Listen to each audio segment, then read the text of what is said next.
മലയാളത്തിൽ ഏറ്റവും കൂടുതൽ ആരാധകരുള്ള ടെലിവിഷൻ പരിപാടിയാണ് ബിഗ് ബോസ്. ഇപ്പോഴിതാ ബിഗ് ബോസിന്റെ 7ാമത്തെ സീസൺ വരാൻ പോകുന്നു എന്ന സൂചനകളും വരുന്നുണ്ട്.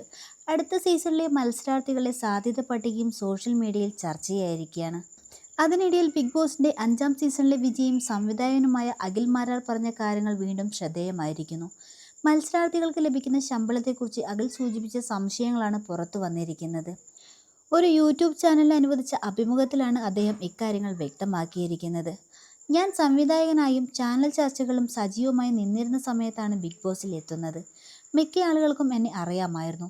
അങ്ങനെയുള്ള എനിക്ക് ബിഗ് ബോസ് ഇടുന്ന വിലയുണ്ടല്ലോ, അതിനേക്കാൾ 3 ഇരട്ടിയാണ് എൻ്റെ പ്രൊഫൈലിനേക്കാൾ താഴ്ന്നവർക്ക് കൊടുത്തത്. അതിൻ്റെ ചേതോവികാരം എന്താണെന്ന് അറിയണമെന്നുണ്ട്. മറ്റുള്ളവരുടെ ശമ്പളം എത്രയാണെന്നും എനിക്ക് കൃത്യമായി അറിയാം.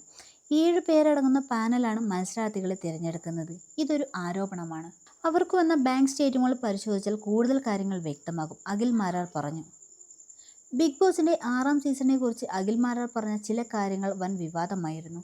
ഒരു മത്സരാർത്ഥിയായ സിബിനെ ബിഗ് ബോസിൽ നിന്നും പുറത്താക്കിയുള്ള കാരണവും അഖിൽ മാരാർ വ്യക്തമാക്കി. എന്നെ ഇന്ന് കാണുന്ന അഖിൽ മാരാറാക്കിയത് പ്രേക്ഷകരാണ്. അതിന് വഴിയൊരുക്കിയത് വലിയൊരു ചാനലാണ്. കാലങ്ങളായി ചില ആളുകൾ ചെയ്യുന്ന തെറ്റുകൾ എൻ്റെ വായിലൂടെ പുറത്തു വരുന്ന സാഹചര്യമാണ് ഉണ്ടായത്.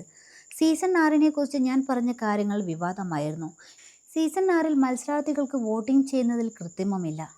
അതിൽ സിബിൻ എന്ന മത്സരാർത്ഥി പുറത്തായത് വോട്ട് ലഭിക്കാത്തതുകൊണ്ടുമല്ല. ഏറ്റവും കൂടുതൽ ലഭിച്ച വ്യക്തിയായിരുന്നു സിബിൻ. ബിഗ് ബോസിലേക്ക് സിബിനെ ക്ഷണിച്ചത് പല ഉദ്ദേശത്തോടു കൂടിയായിരുന്നു. ഇപ്പോൾ എന്നെ ക്ഷണിച്ചത് ഞാൻ ചാനൽ ചർച്ചകളിലും സോഷ്യൽ മീഡിയകളിലും വിവാദ പ്രസ്താവന നടത്തുന്ന പുരുഷവാദി എന്നൊക്കെ പേരുള്ളത് കൊണ്ടാണ്. ഞാൻ ഒരു സ്ത്രീകൾക്കെതിരെയും സംസാരിച്ചിട്ടില്ല. ഓരോരുത്തരുടെയും പ്രവൃത്തിയാണ് എതിർക്കുന്നത്. അതിൽ രാഷ്ട്രീയമോ ലിംഗമോ പരിഗണിക്കാറില്ല. എന്നിൽ നിന്നും പ്രതീക്ഷിച്ച കണ്ടന്റല്ല ബിഗ് ബോസിൽ അവർക്ക് ലഭിച്ചത്. അതുകൊണ്ട് തന്നെ പുറത്താക്കാൻ ശ്രമിച്ചു, പക്ഷേ നടന്നില്ല. സിബിൻ്റെ കാര്യത്തിലും അങ്ങനെ തന്നെയായിരുന്നു. സീസൺ 5 വരെ ബിഗ് ബോസിനെ നിയന്ത്രിച്ചവരല്ല 6ാം സീസണിലുണ്ടായിരുന്നത്.